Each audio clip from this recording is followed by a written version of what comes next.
Welcome to another Pie and Smith production. Christmas is over, so we're back concentrating on the darts. The darts returns on Sunday the 27th, so I know this is the time of year where you lose track of the days. Boxing Day is Saturday. We're not interested in the football or the racing. We're only interested in the darts, which returns on Sunday. We're into round 3 now. There's only 32 players left.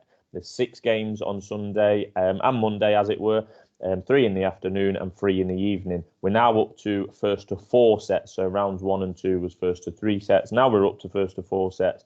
And on Sunday, it's a very, very intriguing day. And we've got some runners, Pieman and myself, and some good games to be had.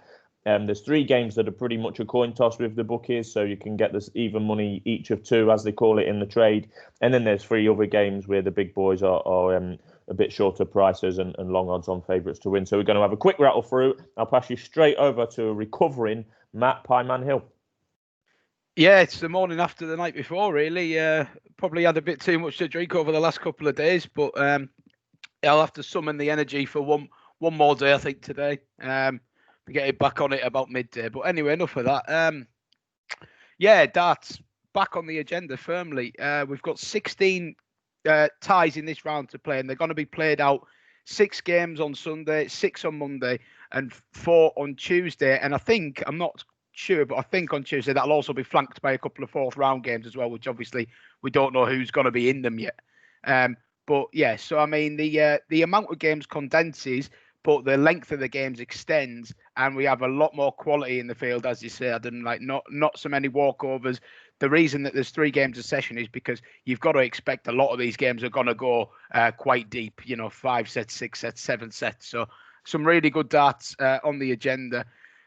Diving straight in with the Sunday action, my game of the round is first up, so no messing around. Christoph Ratajski and Simon Whitlock will get us underway.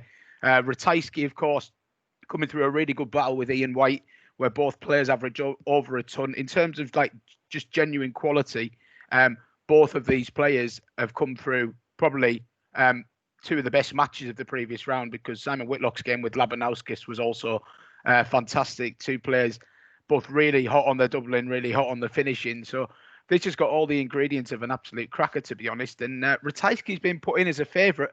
I'm a little bit surprised at that, to be honest. I thought that this would be a game marked up as, sort of 1.9 either way, 10 to 11 either way, unable to split. I would expect some support to come for Whitlock personally quite late, because, as I say, I think this is a really tight game. And personally, I'm expecting Simon Whitlock to just edge through this game. So, yeah, definitely couldn't put anyone off getting with the Wizard. Where will this game be won and lost? I suppose that they're both quite heavy scorers.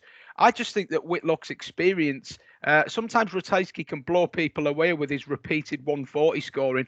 I don't think it'll faze Simon Whitlock. He'll lose some legs heavily. He'll be back on 300, and Christoph will be down to a finish. But Whitlock's timing and power scoring in big legs will be enough to keep him close behind the Polish Eagle. And I don't see either player breaking away. I think this could go 6 or 7 sets with Whitlock emerging. Any thoughts on this one, Adam? Yeah, I'm with Whitlock. It is available at best price 13 to 10. There was very similar averages, the 2 of them in their first game, which was in fact the second round, but very different games.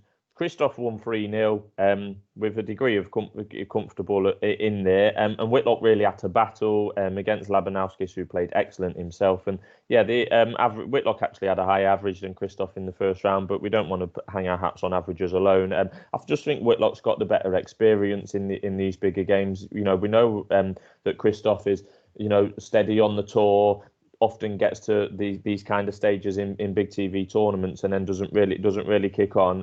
Like I say, I think Whitlock's going to have he's going to be calmer and have more experience in them crunch moments, which in the set format come regularly. So I'm interested in Whitlock, and I don't think it'll be as tight as you think it will be, Pieman. To be fair, I think Whitlock to win 4-2 is 5 to 1. That would be my kind of play on this one. And oh yeah, no, I could see that. See that. Yeah. Yeah, I do. That's what I'll be looking at. But yeah, definitely a close game, and like you say, we could see some money coming for Whitlock late, I imagine. And I don't think that I think this is one of the game where throwing first won't be relevant at all, to be honest. I think both of these players are quite capable breakers of throw. They could both throw 12 dart legs with quite regular. And we're going to see that more and more as we go on.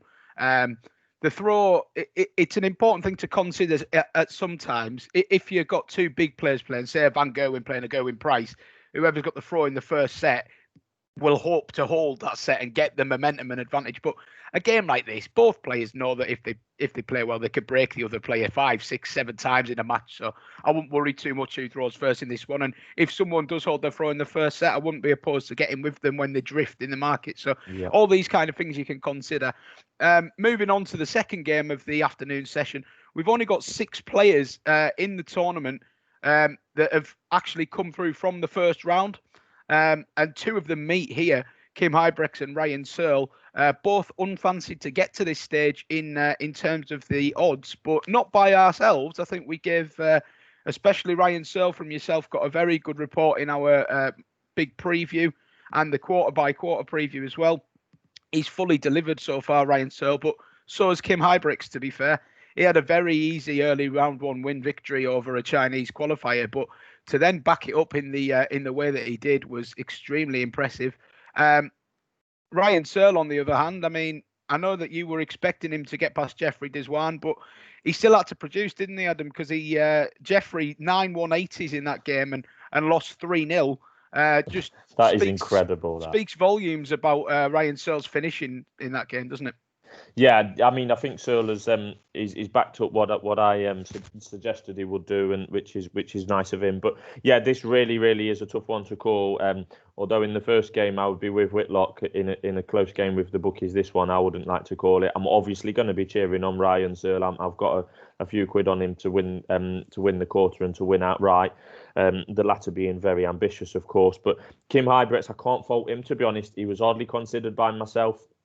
Pre-tournament, he's come through his first 2 games. I thought he was very good against Ian White. Back to the old Kim Huybrechts, who was, right up there 3, 4, 5 years ago.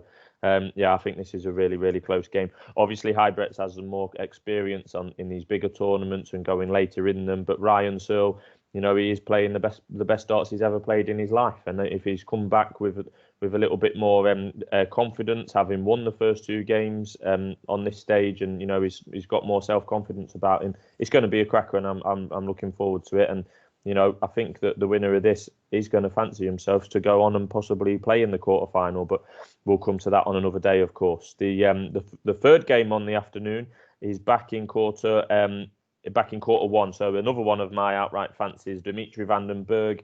I thought he was absolutely superb in his second round game with Paul Lim, winning that 3-0. He takes on Jermaine Watamina. Now, I've been a little bit of a detractor of Watamina in terms of his erraticness, but he got the job done in his second round game against Nick Kenny. The 3-1 scoreline probably flatters Watamina a little bit because Kenny had his chances and didn't take them. But Watamina certainly isn't going to be going into this game with any doubts, and he'll fancy himself. But Dimitri Vandenberg's 3-10, which is quite long odds on really, and Watamina's around the 3-1 mark. What did you make of this one, Pieman?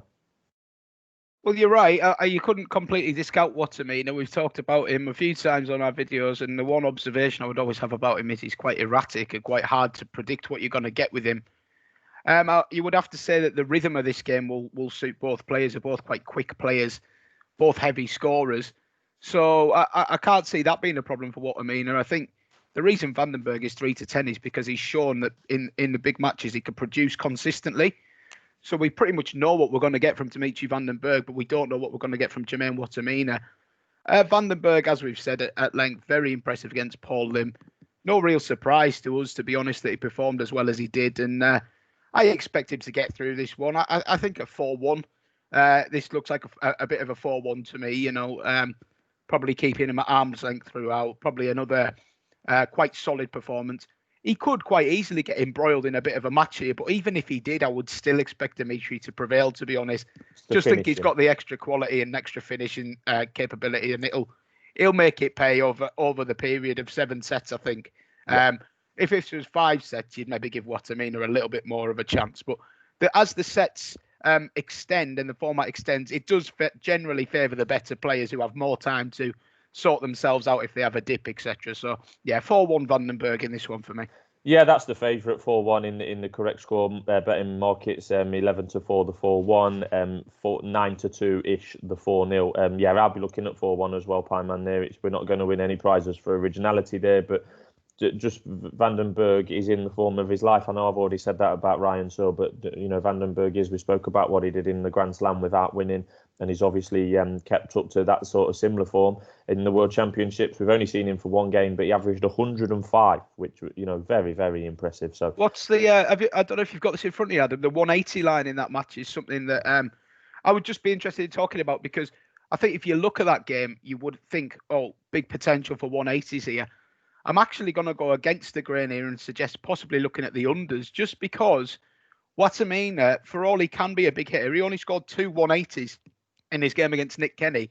Vandenberg hit 6. Now, obviously 7 sets, the lines go a bit higher because there's the potential for much longer matches, but we don't think this is going to be a long match. And I also don't think that Dimitri Vandenberg needs to be at his best to win this game. So I just wonder what the line was. Yeah, the line's at 11.5 for total. I'd be very inclined to look at unders in that. I know it sounds quite low, but I'm not anticipating this match to go 7 sets. I think it'll go 5 sets, maybe even 4 sets. So yeah, I think an efficient performance will be enough for Vandenberg here. Yeah, and the individual 180 lines in that game are Vandenberg 7.5 under or over, and Wattimena's 3.5. So maybe Wattimena's actually 5-1 to score more 180s than Vandenberg, which I wouldn't. Yeah, well, I mean, yeah. No. Like you say, we expect it to be a reasonably shorter match, given we're predicting 4-1.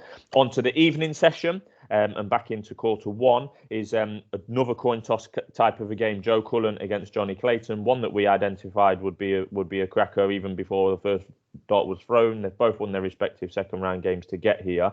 I mean, by definition, it's very close.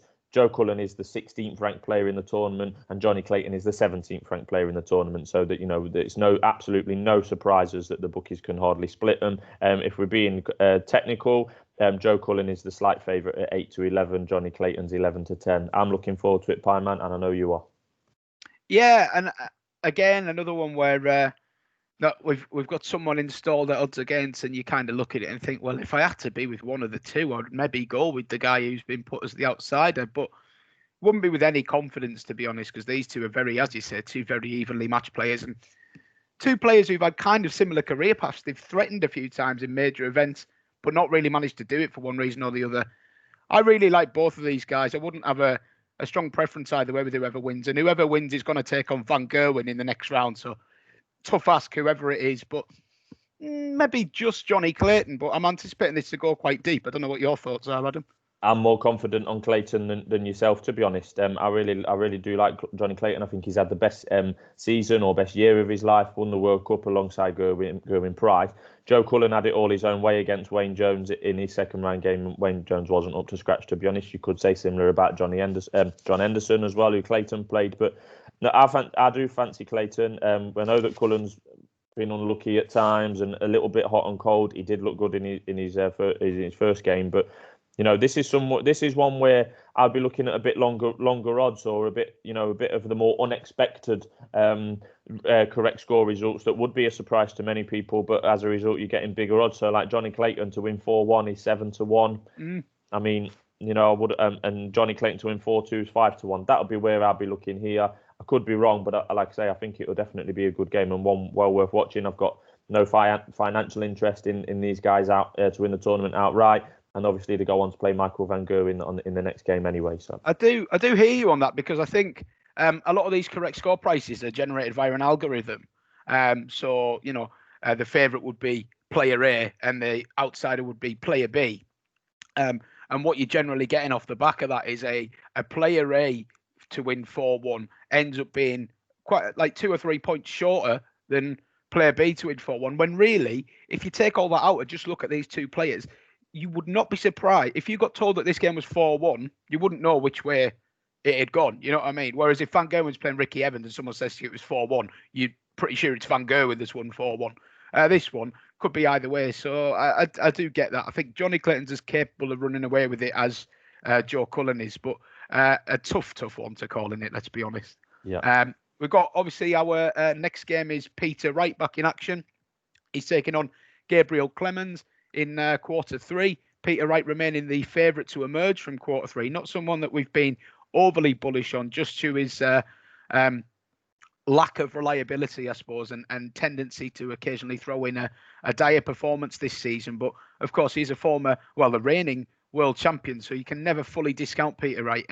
He takes on Gabriel Clemens here. Someone in our halftime review, I kind of said that, although I'm a massive fan of him, I couldn't with any confidence say that he's going to go on and win the quarter. The only thing that stopped Gabe Clemens being a top 16 player in my eyes is his consistency in stage events. He's yet to quite get that consistency. We know he's a capable player. We know he could be going to quarter semi-finals on a regular basis, but he hasn't had that breakthrough year as such. Obviously, take a good example for Gabe Clemens here. Gerwin Price, prior to 2018, was always a good player who was good to watch, capable of beating anyone. But until he started having those big breakthrough results, he almost didn't have the self-belief that he could go and win tournaments. But once he did, he turned up with every tournament believing he was going to win it. And that's maybe what needs to happen for Gabriel Clemens. If he could get this win here over Peter Wright, this could be a really career-defining moment for the German. You know, it could be that first result that rockets him into where he is capable of going.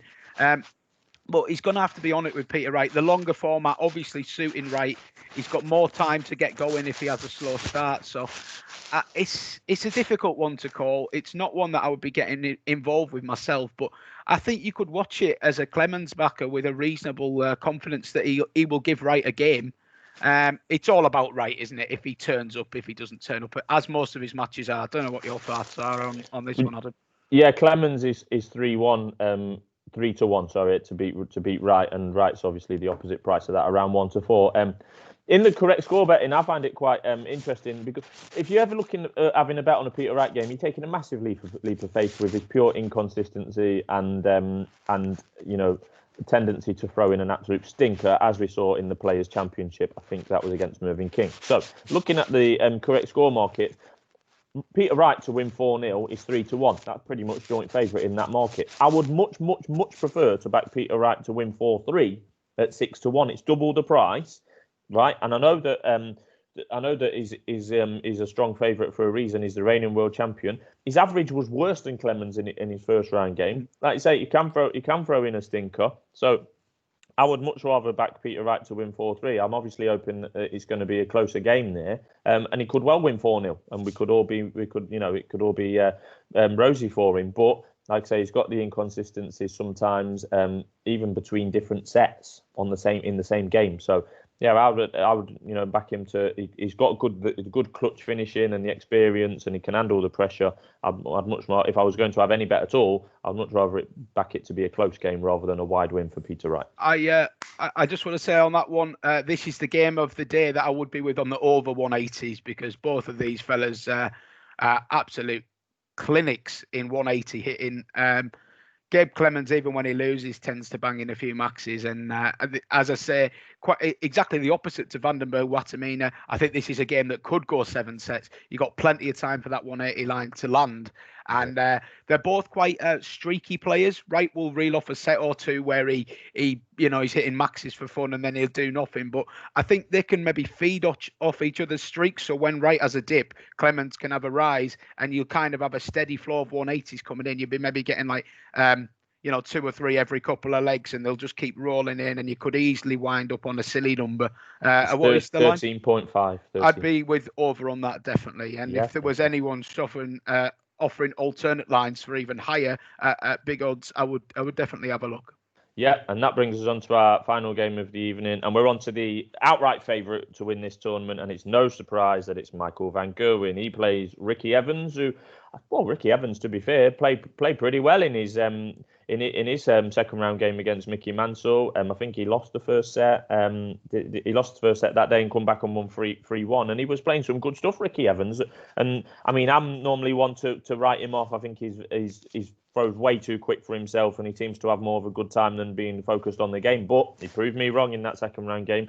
I thought he looked good, probably the best I've seen him this year for sure. He goes in to play Michael van Gerwen, and I think that Ricky will go into that game with with absolutely nothing to lose. Obviously, he's playing the world number one, and Michael van Gerwen's 1-14 to win that game. I mean, I highlighted this as a quarter where Michael van Gerwen should be waltzing to the quarterfinal, to be honest. And I think this is just another step along that way, Pieman. Yeah, and I mean, a good place to start in a Michael van Gerwen game is with his opponent, because credit to Van Gerwen, you kind of know what you're going to get with him. He's probably always going to average over a ton, or even in these longer formats, certainly around the sort of 98, 99, even on a bad day. So one thing about Van Gerwen, and the reason why he's so good, he kind of says to his opponent, if you're going to beat me, you're going to have to play like 10 out of 10, really. Van Gerwen is always going to turn up and play 8, 9 out of 10 of the standard of most players. So he's going to have the game of his life, Ricky Evans. I have my worries about Ricky Evans against, some of the bigger players. Just looking at recent games in the last couple of months when he's faced bigger players. Played Nathan Aspinall in the Grand Slam, got beat 5-1. Played Dimitri Vandenberg in the Grand Slam, got beat 5-1. Played Peter Wright in the Players' Championship, lost 6-1. So it's not an inspiring record against these bigger players. When he does win a game against a player who would be fancy to beat him, it tends to be very, very tight. So I think the only way you could make a case for Ricky Evans getting anywhere near in this game is if it was going to be a 4-3. He would have to play ridiculously well. Van Gerwen would have to be a little bit below par. And yeah, as you say, the speed that Ricky Evans plays at, especially over a longer format, it's great to watch. And I mean, but it ain't going to win many tournaments. You want a perfect example of why Ricky Evans is good to watch? Go watch his game against Mickey Mansell. He was absolutely dire for the first set and a half, but then he put together a sort of 20-minute spell of like clinical 140, 180 hitting, big checkouts, and all of this playing at 100 mile an hour. It's just nonchalant as well. Yeah, the cameraman can't keep up with him. He's so quick. So look, everyone likes Ricky Evans. He's good value to watch, and he seems like a really decent bloke as well, funny guy. But he's gonna have to do something pretty special to trouble MVG. And I think, if we're being honest, wouldn't be surprised if this was a 4-0. I hope not. I want to see some entertainment. And to be honest, there is a history of players raising the game against Van Gerwen, as we saw with Ryan Murray in round 2. No one would have anticipated him to take a set and stuff. So. Yeah, 4-0 is 11-10. I would, purely at the prices, I would rather be with 4-1 at 9-4. I think because, with like the difference, Ricky can just come in on throw. He only got to win 3 legs, and he can just rattle them off. Like we did see against Mickey Mansell. I think that 4th set against Mickey Mansell, he won in 6 minutes or something ridiculous. So 9-4 might be one to look at. Totally with you there. The 4-1 purely on his ability to have a 10-minute surge. Is far, far more attractive than the 4-0. But I guess the point would be the 4-0 is kind of what everyone's worried about. It could be a dull game if Ricky doesn't turn up. So hopefully he does for everyone's benefit. And I just will say on Michael van Gerwen, probably not for this game, but going forward, his 180 lines are getting lower and lower, Michael van Gerwen, because he's switching so much to the treble 19s, which he is brilliant at, obviously. But there's for example, Van Gerwen is. His personal over 180s line is over 4.5 in this game, and the same as Ricky Evans. Considering that Van Gerwen's 1-14 to win the game, and they've got the same, there's clearly a golfing class, but they've got the same 180 line. So there's going to be a game, Michael van Gerwen at this tournament, where he's going to smash whatever the 180 line is. He's going to smash it. Now, do I know when that's going to be? No, I've not got a clue, but it's one to keep an eye on. He's going to smash way beyond his 180 line in one of these games for sure. When MVG tends to stick up at the top trebles is when he is on a 9-darter. Yeah. So if he goes off with a 180 in a leg, there's a good chance he'll follow it up with a 180 in a leg. And there's half of your 180s in the space of 6 darts. But you're right, it's something that's coming to his game in recent years, I think. He not only the treble 19, but also the treble 18. Yep. If he misses the 20 and the 19, he'll go up for that 18 and he'll take the 93. One big treble, and there's no one better in the game at it, to be honest. It's one of his best features. But you're quite right. 180 lines, you've always got to factor in. You want to be keeping with players who like to stay up the top if they possibly can, because not all players at this day and age are comfortable switchers, but some more than others by a mile. We talked about Rasma, didn't we, in the earlier rounds, because he uses the treble 19 consistently. He hits a lot of 1-3-3s, and he'll often come out of a game having scored 2 140-plus scores, and it looks like he's been appalling, but really he's hit about 10, 12, 2 treble visits. So all these little nuances, and they do get factored into the price to an extent, but you have to think as well, like 5 180s from MVG. It sounds insane to say that he won at 5 180s, doesn't it? But that is why, and it's a very good point you make. Yeah. Sound well. That wraps up our preview of Sunday. I've lost track what day it is. All I know is the darts is back on Sunday the 27th, and there's only 8 days of competition left. We're down to 32 players, and that'll soon be whittled down to 16 and beyond. So that's our fancies for the Sunday session, and then we'll be back to preview the Monday session as well, where there's another 6 games. So thanks for tuning in, and we'll speak soon. Cheers, guys.